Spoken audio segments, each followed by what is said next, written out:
Hi, Fibromyalgia Warriors. Welcome back to Fibromyalgia Real Talk. I'm Helen Thompson, and today we are talking about a huge subject. One of the biggest issues besides our pain is fatigue. So today we're talking about chronic fatigue syndrome and basically what that is and how it affects us. So they have done some underlying objective findings and research trying to figure out what the whole fatigue piece is with fibromyalgia, and they've not been very successful really in narrowing down the cause or the reason for chronic fatigue, even generally without it being with another illness. They really don't know what's causing it. But they did do some findings in the research, and they checked the central autonomic nervous system, they checked the immune system, and they checked energy metabolism specifically to try to figure this out. So we're going to go over some of that, and then I'm going to explain to you how fatigue is affecting our bodies. So basically, breaking it down, you already know that our autonomic nervous system is messed up. That's where most of our problems come from. And what happens with the nervous system and fatigue is that you get orthostatic symptoms. So what does that mean? When our body is fatigued, it has a hard time keeping up with our, blood pressure and our heart rate as we are exerting energy or changing positions with our body or any of that. So every process and motion that you do in your body requires energy. So all of our cells in our body create energy for us. So when that energy if we have less of that energy or our body's not producing enough of that energy, then our body is going to react slower when we try to do things. It's going to get fatigued faster, obviously, because we run out of energy too quickly and our body is not remaking it fast enough to keep up with us. So this causes a lot of our problems with stamina and weakness in our muscles and things like that, but we'll get into that.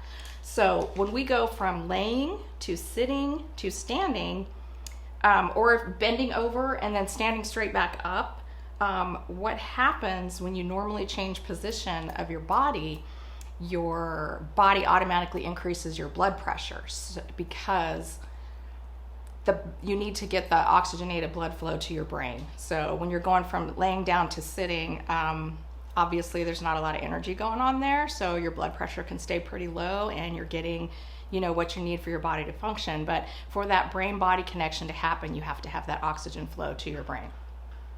So what happens with fatigue when we change position like that is our blood pressure drops at first, and when your blood pressure drops, the oxygen is not getting to your brain. So you're going to feel dizzy, you're going to feel lightheaded. When you first stand up, if you go to walk right away before you give your body time to adjust, you're going to maybe pass out, So whenever you're changing positions, you have to give your body a chance to catch up when you have chronic fatigue. So stand there for a minute, take a few deep breaths, and then walk or go about your business or do what you do. And just be aware that this is an issue, because anytime you bend over and you go to stand back up, your blood pressure is going to drop. You might feel a little dizzy or lightheaded. So don't go from one task to the next without taking a couple of minutes and letting your body adjust for you. So, all right. So that is called orthostatic hypotension, is what that is. And there's blood pressure medications, heart rate medications, other things that can cause orthostatic hypotension with a lot of people, but with us it's from the fatigue, because our body's just not producing enough energy to keep up. Another thing that can happen with fatigue is called POTS, and that is postural orthostatic tachycardic syndrome. And what they did is they did a tilt table test on fibromyalgia patients, and they found that some, not all, fibromyalgia patients, their heart rate just goes really super fast when they change positions, and it doesn't come back down. So again, you have to remember that our autonomic nervous system is messed up. So our our body regulatory system is a little bit slow. So whenever we change position or we do something drastic with our body, it can just like send our system into a frenzy. And it's like, whoa, wait a minute, what is she doing? What's going on here? So what happens is your heart rate gets really fast with POTS, and it doesn't come back down, and you can feel like you are having heart attack symptoms like the costochondritis. You can't breathe, you can be short of breath. And so that can be treated with medications if you have that symptom. Not everybody does. Also, other things that can cause POTS is Ehlers-Danlos syndrome, lupus, Sjogren's, cancer, diabetes, sarcoidosis, and amyloidosis. I can't say that one. Those are all autoimmune diseases. So autoimmune diseases can also cause this syndrome to happen. So just be aware of that. If you're changing positions and bending over and you're getting that fast heart rate, that shortness of breath, feeling palpitations, you may have POTS, and you want to have your doctor check that. And it may take hours for your body to slow down and re-regulate that heart rate, or it may need some medication to help that. So just be aware of that. So that's basically kind of what they were looking at with the nervous system function in fatigue. And so they came up with, we have orthostatic hypotension, we have POTS, but they really didn't know the reason or the cause still. So the next one was the immune system involvement. There's been no proven results with the research that the immune system is causing fatigue at all. They were thinking that with infection, the cytokine response, which is the inflammatory response when your immune system is triggered, like with autoimmune diseases or illness, they thought that maybe it was attacking the lipid membranes that could damage the mitochondria where energy is made in your body, but they could not prove that that was happening. And then they checked into energy metabolism, and what this involves is oxidative stress. And oxidative stress is a disturbance to the equilibrium of the pro-oxidant and antioxidant system in our bodies. So oxidative stress refers to the chemical reaction involved in the production of free radicals, which are reactive molecules in our bodies that increase cellular injury. So these free radicals float around in your body, and they're active, so they can attach to and be attracted to other cells in your body, and they do nothing but cause havoc and cause your cells to grow abnormally, which causes illness and cancer and things like that. So I mention this because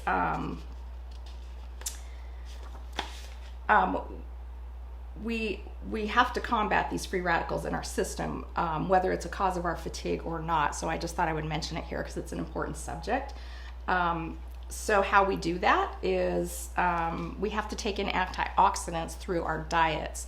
And so antioxidants are a molecule that free radicals can attach to, and then the antioxidants take the free radicals and flush them out of your system, so they're not causing problems.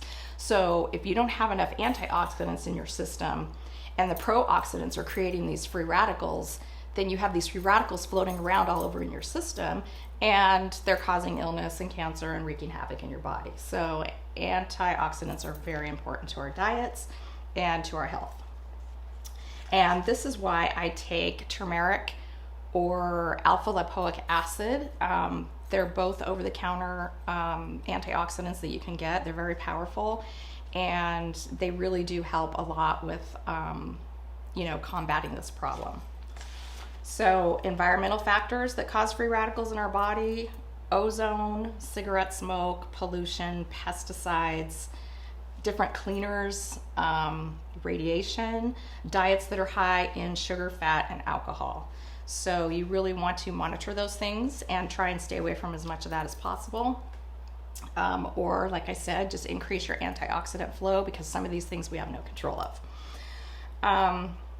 Besides taking supplements, the way we combat free radicals is berries, cherries, citrus, dark leafy greens, regular exercise, limit your chemical exposure, use sunscreen when you're outside, don't smoke or drink alcohol, avoid overeating, and get proper rest. So back to the fatigue for a minute. The fatigue that we suffer is not like ordinary fatigue.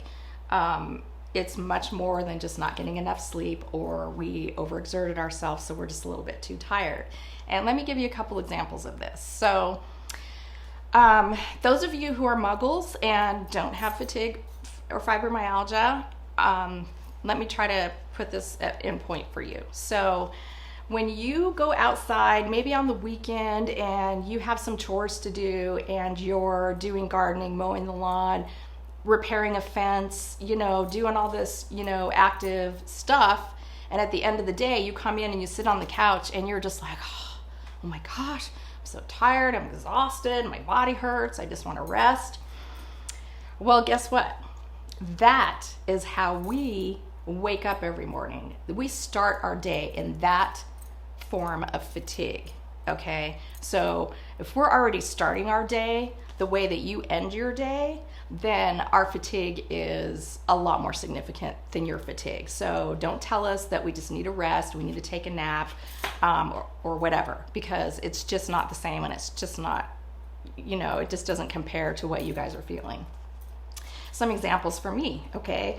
I exercise, I run, I walk, I do squats, I lift weights and all that. My muscles are not weak, but if I don't have enough energy to fire off those nerves, to get those muscles to contract, then I can have weakness symptoms, and it looks like that I can't function, when really there's nothing going on except for, the fatigue in my body. So how this has manifested for me is that I was in the store one day, I think it was a CVS, and I was squatting down to look at something on the very lowest shelf, and when I did that, I was feeling fine, feeling okay. All of a sudden, I went to go stand back up. My legs would not function. I could not stand up off of the floor. No matter how hard I tried to, I had to just sit down. So I sat down in that aisle, and I was sitting there for probably at least 5 minutes. People were walking around me, looking at me. Not one person stopped to say, hey, are you okay? Or hey, do you need some help? No. So I'm just sitting there going, okay, I'm just gonna sit here and give my body a little rest and wait till it'll let me stand up. So after about 5 minutes or so, then I tried to stand up again, and I was able to stand up. So that's what the fatigue can do to us.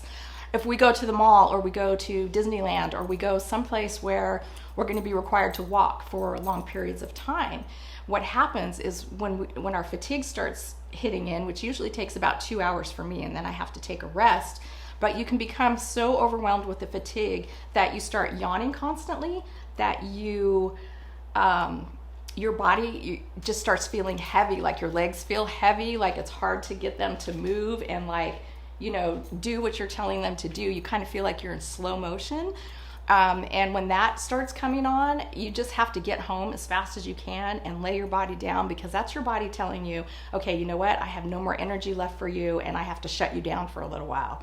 So I would have to leave the mall or leave whatever I'm doing, go home, and just, lay on the couch or rest. And I might even take a nap for like 2 or 3 hours. Just boom, I'm out of it. And then I just wake up hours later.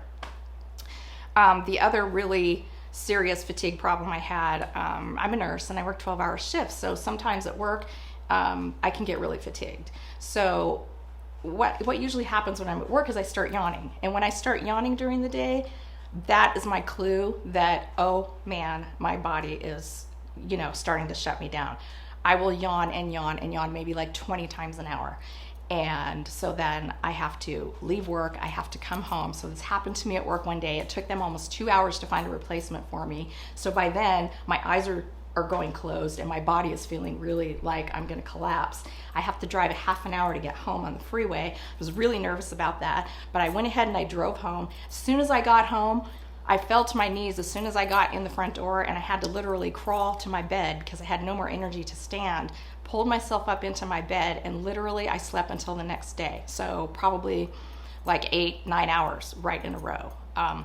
So these are some really good examples of what the fatigue is and how it affects us, and what it makes us feel like. So don't take it lightly when we say we're getting tired or we just don't have enough energy to do whatever it is you want us to do that day, because we really don't. So how do we get energy? What is our problem? So our fatigue in our fiber bodies comes from the energy producing process in the mitochondria in our cells. So how is this produced in our body? Basically, the energy in your brain is produced by oxidating fatty acids. The hypothalamus controls the hemostasis and metabolism through your food intake, your energy that is expended, your insulin secretion, your hepatic glucose, where your liver, where your sugar is stored, and fatty acid metabolism. So the interaction between the brain and the peripheral metabolic organs are critical for maintenance of our energy. So how is this energy produced in our body? So I'm going to show you real quick. Okay. So we have what's called ADP, and so this is adenosine diphosphate, and this is in the mitochondria in our cell. And what we have to do is add a phosphate to that and turn it into ATP, which is adenosine triphosphate. So how does that happen? So this process takes a lot of oxygen for this process to happen. So our energy sources that our body has to turn into energy is carbs, proteins, and fats. So our hypothalamus in our brain takes all of these things that we take into our body and turns it into our ATP energy molecule. What happens after that is it has to be distributed throughout our body for all of our processes to function. So what are those functions? So this is our energy usage.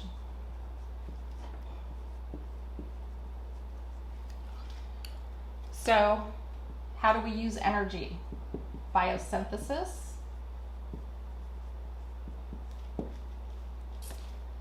which is converting complex molecules into the energy necessary for life.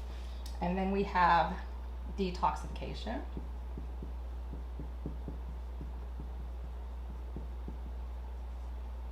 We have thermogenesis.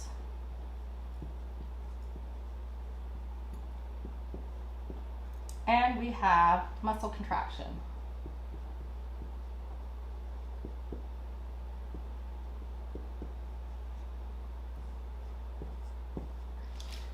Okay, so also there is something called the Krebs cycle, and the Krebs cycle also goes through this process and makes ATP energy as well.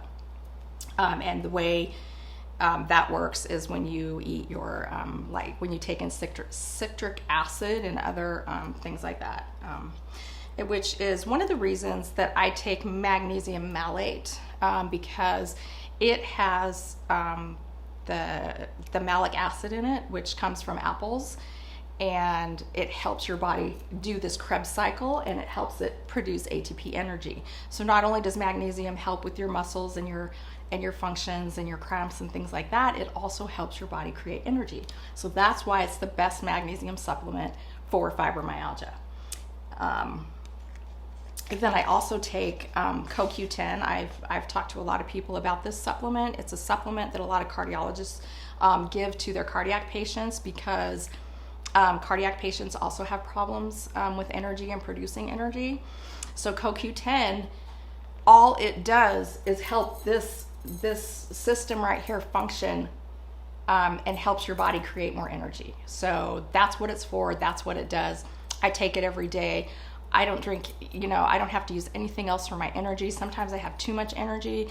It really works great. So I really recommend it. So start with like 200 milligrams and then increase it from there. I've been on it for 2 years now, and honestly, it's like a game changer for my energy levels.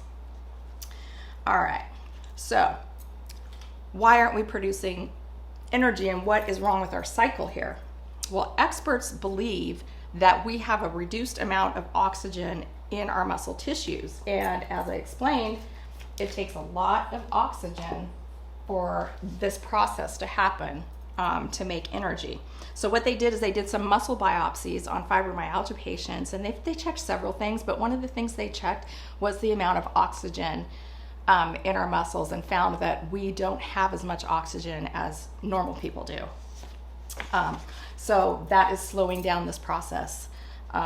So it's not happening correctly. So, all right, hold on.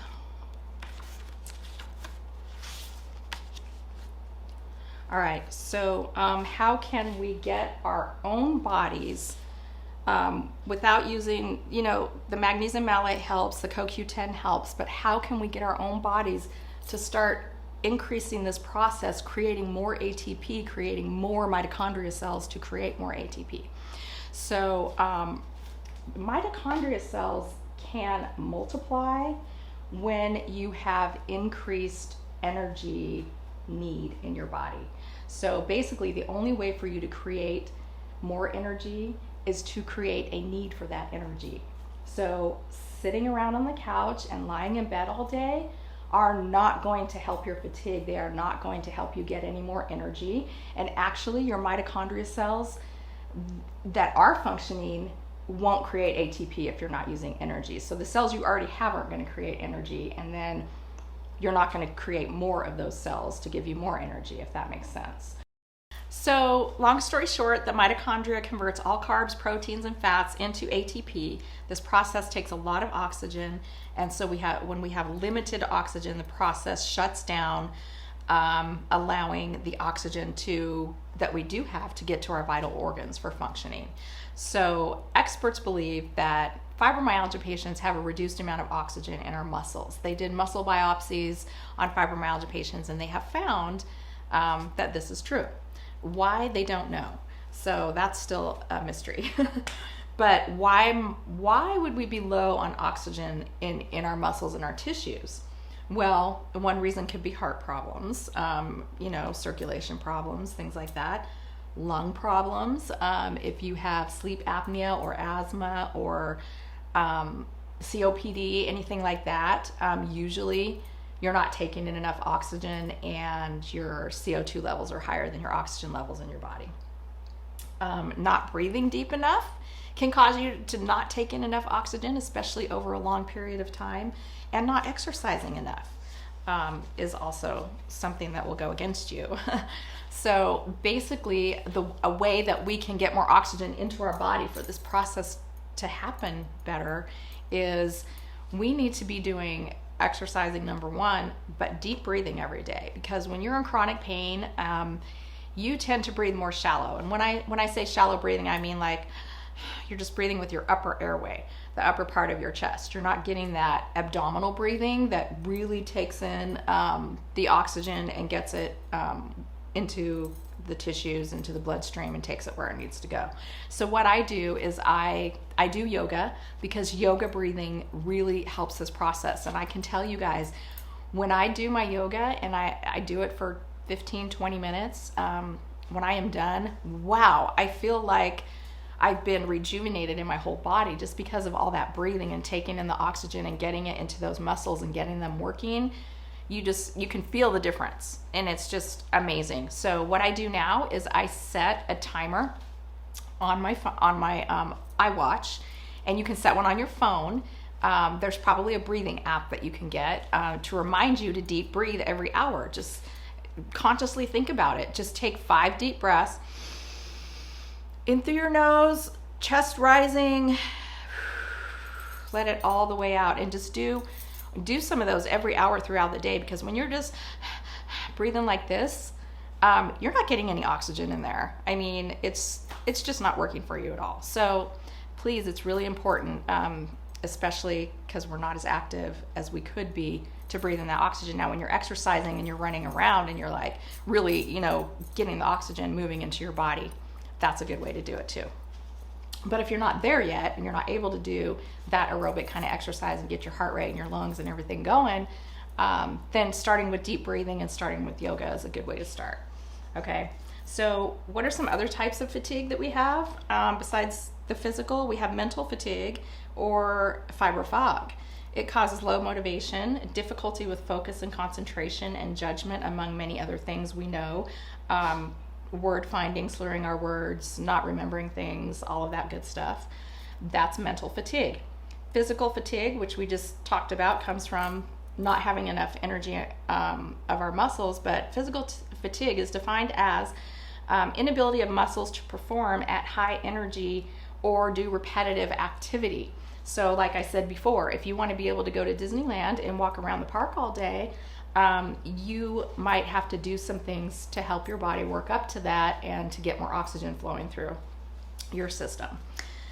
Sleep-related fatigue, which we also have. It's just exhaustion that comes from poor sleep.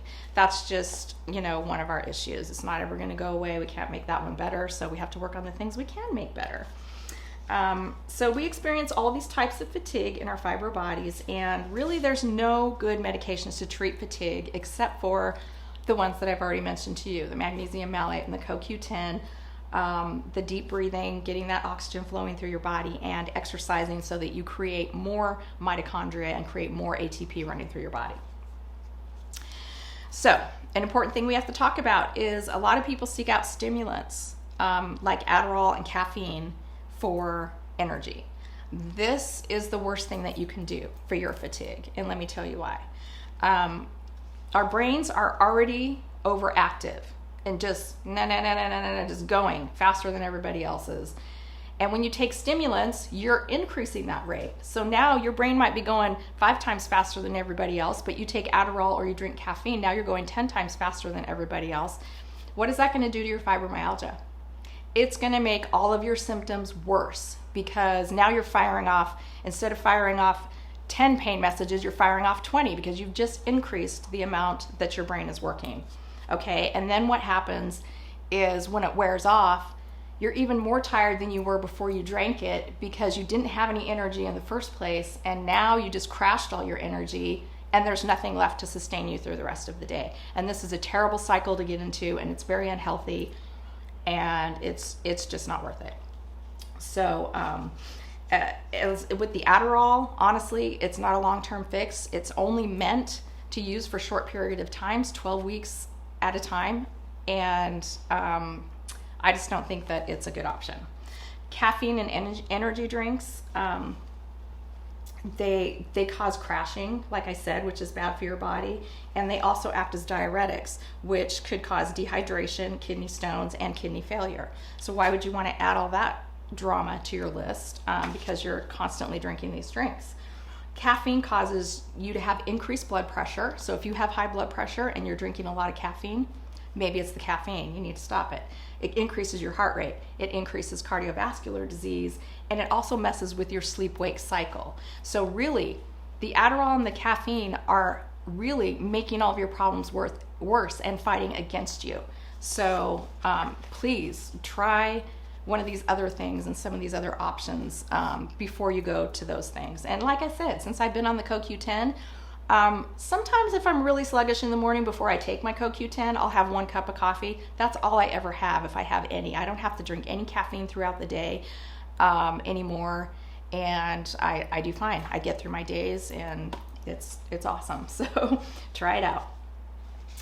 All right, so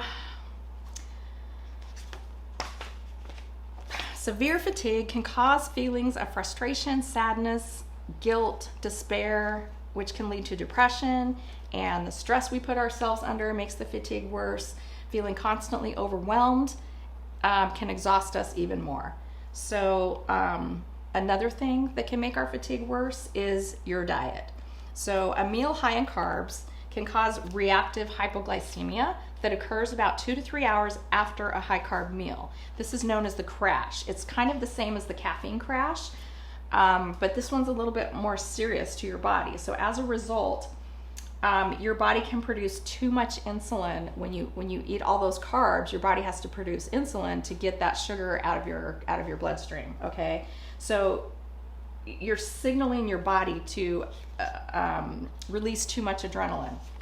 So then your adrenaline stores run out, and that's also something that our body needs for functioning. So what this can cause when you have this hypoglycemic reaction to a high carb meal, you can have tremors, you can have rapid heart rate, you can have sweating, like profuse sweating, and you can get mental confusion. So if you're having any of these symptoms like tremors, rapid heart rate, rapid brain fog, rapid heart rate and palpitations and sweating, look at the times of day that those are happening and what did you eat a couple of hours before that, because these symptoms may be coming from your high carb crash and not necessarily the fibromyalgia. So, being healthy, you have to look at everything and try to figure it out. Over time, if you keep doing this, your reactive hypoglycemia can cause insulin resistance, which will lead to diabetes. So it's not a good thing. You shouldn't be eating a diet like that. Honestly, my best recommendation for a diet that keeps your glycemic control good, that keeps your insulin resistance from coming, just eating clean. Eat a clean diet. Drink lots of water. Don't, get rid of all the sugar and the fats and, the carbs. You need some carbs, but your whole meal doesn't need to be full of carbs. So look up some diabetic diets. If you're not sure how to cut back your carbs or know how many carbs are healthy, just go on Pinterest, look up a diabetic diet, and they'll tell you right there how many carbs are in different types of foods and things like that, and how to make your meals so that you're not taking in too many carbs. Drugs that can make our fatigue worse: benzodiazepines, antidepressants, muscle relaxers, and pain pills. Well, some of these we have to take just to help some of our symptoms with our illness. Personally, I don't use any of these except for muscle relaxers, and I only use those once in a while or as needed. But any of these drug categories can make your fatigue worse. And so think about, this is why I say all these medications that they put us on to treat all of our symptoms for fibromyalgia are just a waste of time, because most of them are just making your symptoms worse and not helping you at all. And now that I'm off all of the drugs and all the medications and just taking natural supplements and eating a clean diet and drinking plenty of water, guess what? I feel so much better. I feel great. I don't have a lot of issues that I had before, and I really think that they are on the wrong track with giving us all these medications. Okay. So,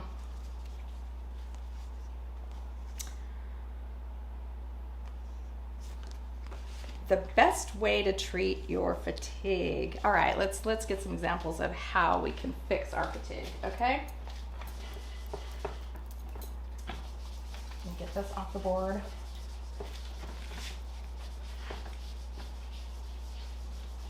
Make a list for you guys. Whoa! Sorry, I'm new with the board. All right.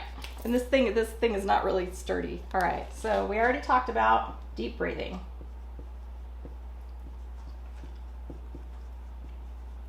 Get that oxygen into your system.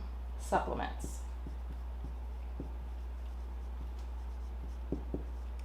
Like green tea is actually a really good energy source as well, because it helps your body's process energy normally. But the CoQ10 and the magnesium malate that we talked about.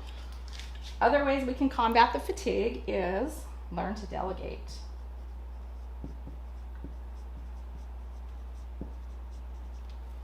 So what I mean by this is because we don't have the energy to keep up with everything anymore. We can't, spend all day cleaning the house and doing laundry and taking care of the kids and doing, the errands and doing the grocery shopping and all of that stuff. We just don't have enough energy in the day for all that. So we have to learn how to delegate. You have to trust others to help you do these tasks and give up that control. You control freaks out there, I know, because I'm one of them. When I had to let my boys start, cleaning their own bathrooms and doing their own laundry, it was really hard for me because, they're not going to do it the way you do it, but you have to let that go, and you have to elicit some help from people, because otherwise you're just going to constantly be putting stress on yourself and constantly just making yourself worse, and you don't want to do that. We want to make it better. So on your high fatigue days, whether you're at work or you're at home, you need to delegate to people. Have people at work who, like, I'm a nurse, so I can delegate a lot of my tasks to my CNAs and to maybe physical therapy or, other people that can help me out with moving the patients or, doing things that require a lot of energy for me. So I'm sure at your work, maybe you can delegate some of your work, to somebody, or make a schedule so that it's all not falling on you and causing so much stress at work or at home. And get your families involved and make charts and just tell your kids, I need your help with this. Tell your husband, you know what? If you want me to cook the meals, you need to do the grocery shopping. Or maybe your husband can cook 3 times a week and you can cook the other days. Or whatever it is, you have to figure it out and you have to make a plan and make a list. And then you have to learn to say no.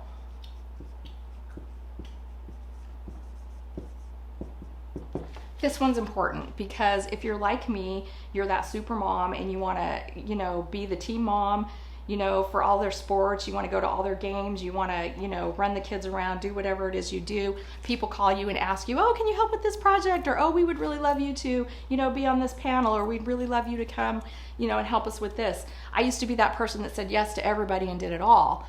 And until I started to learn how to say no to people, it didn't help me. I was just constantly keeping myself under stress, keeping myself tired, fatigued. I was cranky all the time. I was snapping at my kids. I was just exhausted. So it's not necessary for us to save the world. We don't have to do everything for everybody. So yes, you need to say no, and it's okay to say no, and you don't have to give anybody any explanation for why you're saying no. So don't feel like you have to do that too. They're calling to ask you. Believe me, you're not the only person on their list to ask. So if you can't do it or whatever, just say no, leave it at that, and move on. It'll make your life a whole lot easier, trust me. All right, and then we have to balance rest and activity.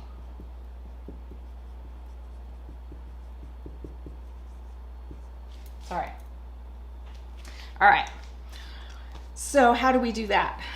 So we have to let exhausting emotions go, like, perfectionism, controlling, frustration, failure. They're all counterproductive to your fatigue and are not helping you at all. So just get rid of all of that stuff off your plate and, say no, learn to delegate, and then make sure that you're getting enough rest during the day and at work. So if you're at work and you stand on your feet all day long, you just need to tell your boss, you know what, every hour I need to go just sit down for 10 minutes because, I have this chronic fatigue and I can't get through the whole day. If you don't want me going home early all the time, then I have to take, a few rest breaks. And trust me, people that smoke at work, they don't just take one 10-minute break like they're supposed to. They take several throughout the day, right? So, you should be able to do this. Or maybe they can get you some kind of a chair or stool so that, when you're feeling tired, you can sit down. When you're at home and you're doing chores and you're doing this, you have to take breaks. Do something for an hour, then sit down and rest for a half an hour, and then get up and do your next task, whatever. But you have to balance your rest and your activity. You can't do everything all at once and then say, okay, now I'm done, now I can rest, because you just over fatigue yourself, put yourself into a flare, and now you're spending 3 days trying to catch up from all that energy you just exerted. So it's important. It's really important to do that. And then the last thing is exercise.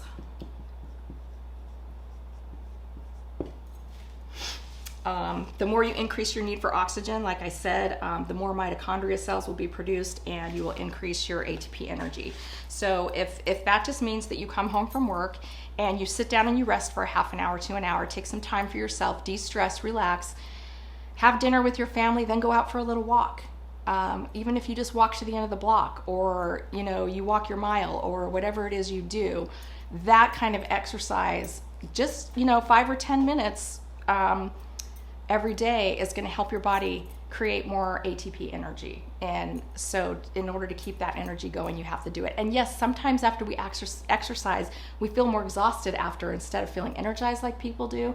That's because we just used up all of our energy, and those people that don't have that problem have energy to spare after they work out. But we just used all ours up, so we're going to be tired afterwards, and that's okay, because once our body catches back up, all of a sudden we do feel better and do feel a little more energy because we just created more energy cells that are functioning.